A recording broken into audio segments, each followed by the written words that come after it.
Before humans built cities, invented writing, or figured out taxes, we discovered something far more important. If there's a round object on the ground, somebody is going to kick it.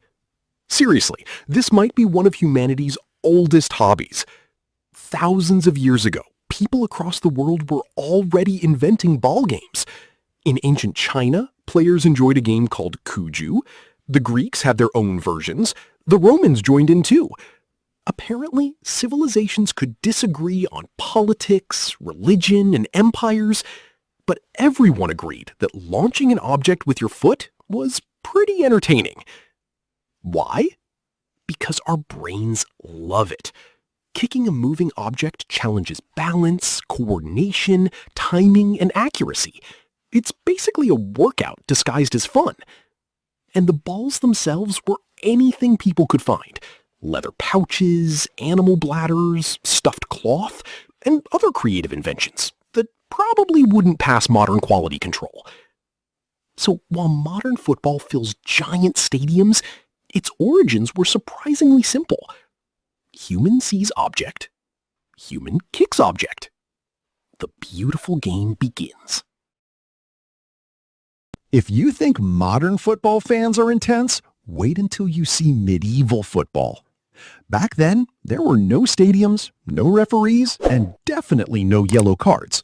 Instead, entire villages would challenge neighboring villages to giant football matches. And by teams, I mean practically everyone who wasn't busy milking a cow.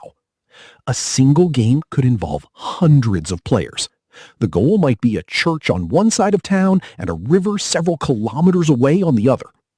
The rules were surprisingly simple. Get the ball there. Good luck. Players pushed, pulled, wrestled, and occasionally turned the game into something that looked suspiciously like a small-scale medieval war. The football itself wasn't much better.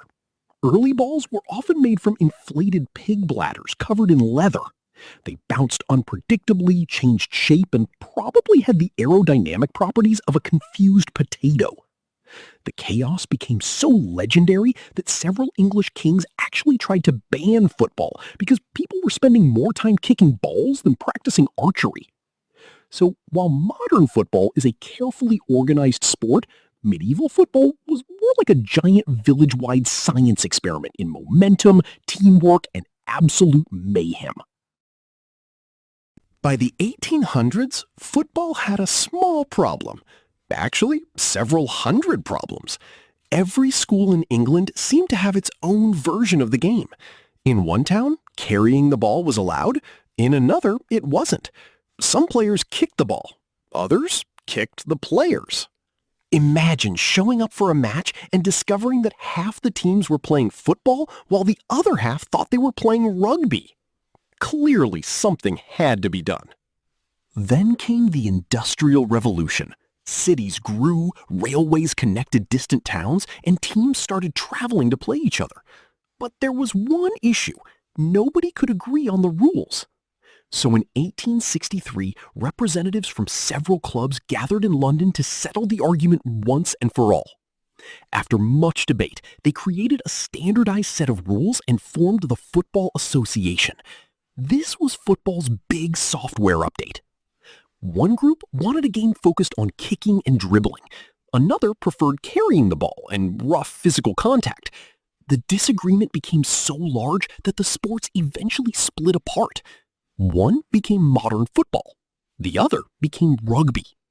For the first time, players everywhere could compete using the same rules, the same field dimensions, and the same basic objectives. The chaotic village brawl was evolving into the world's most popular sport. Football had finally found its rulebook. Modern footballs are masterpieces of engineering. But their ancestors? Let's just say they were a little biological. For centuries, football players used inflated animal bladders as balls. Yes, actual organs. They were light, easy to inflate, and available wherever someone owned a pig. The downside? They weren't exactly reliable. Some were round, some were oval, some seemed to change shape whenever they felt like it. Imagine taking a free kick with a ball that had its own opinions. Everything changed in the 1800s thanks to a scientific breakthrough called vulcanized rubber. Inventors discovered how to make rubber stronger, more elastic, and less sensitive to temperature. Suddenly, footballs could be manufactured with consistent size, shape, and bounce. Then came leather coverings, stitched panels, improved air retention, and better materials. Football was no longer relying on whatever came out of a farm animal. Science was taking control. Engineers learned that a perfectly round ball travels more predictably, bounces more consistently, and gives players greater control. In other words, football was evolving from anatomy to technology. The pig bladder was retiring. The engineers were entering the game. One of the greatest mysteries in football is this. How does a ball suddenly decide to ignore physics and bend around a wall? The answer is simple. It doesn't ignore physics, it uses physics. When a player strikes the ball off center, the ball starts spinning through the air. That spin creates something called the Magnus effect. As the ball rotates, it drags air around with it. On one side, the air moves faster. On the other side, it moves slower. This creates a pressure difference that pushes the ball sideways. In other words, the air literally nudges the ball off its original path. The faster the spin, the stronger the curve. That's why free kick specialists can make footballs bend around defenders like they're taking a scenic route to the goal. But spin isn't the only factor. Air pressure, ball surface texture, speed, and even weather conditions can influence the flight. To goalkeepers, it sometimes looks like magic. To scientists, it's fluid dynamics. And to the football, it's just enjoying a perfectly legal way to break everyone's expectations. When the first World Cup kicked off in 1930, footballs were still relatively simple. But as the tournament grew, something unexpected happened. The football itself entered an arms race. Every few years, engineers ask the same question. How can we make this ball even better? Early leather footballs had one major weakness: rain. A wet football could absorb water, become heavier, and feel less like sports equipment and more like a flying brick. Players hated it. Scientists agreed. So manufacturers got to work. Leather treatments improved. Waterproof coatings appeared. New synthetic materials replaced traditional leather. Stitching became stronger, shapes became more precise, and quality control became increasingly scientific. By the late 20th century, football companies were testing balls in laboratories, measuring bounce, flight stability, air retention, and aerodynamics. What once came from a village craftsman was now being analyzed like an aircraft component. Every World Cup introduced new designs, new materials, and sometimes new controversies. Players would say, "This ball flies too much." Goalkeepers would reply, "You're telling me." The World Cup wasn't just a competition between nations anymore. It was also a competition between engineers trying to build the perfect football. Today's football may look simple, but don't be fooled. What you're seeing is basically a tiny flying laboratory. Modern footballs are no longer designed by guesswork. Engineers use computers, wind tunnels, high-speed cameras, and advanced materials to perfect every detail. Even the panels are carefully engineered. Older footballs use dozens of stitched pieces, while modern designs experiment with different panel shapes to control how the ball moves through the air. Before a new football reaches a World Cup, it goes through countless tests. How well does it bounce? How much air does it lose? How does it behave in rain? Will it fly straight? Or will it suddenly decide to terrify goalkeepers? Scientists measure everything, and sometimes the results are surprising. Some famous tournament balls became controversial because players claimed they curved too much, moved unpredictably, or felt completely different from previous designs. Imagine spending years mastering football physics only for engineers to update the football. Again. Today, every pass, shot, and free kick involves decades of research in aerodynamics, material science, and engineering. The modern football isn't just sports equipment, it's one of the most scientifically optimized balls ever created.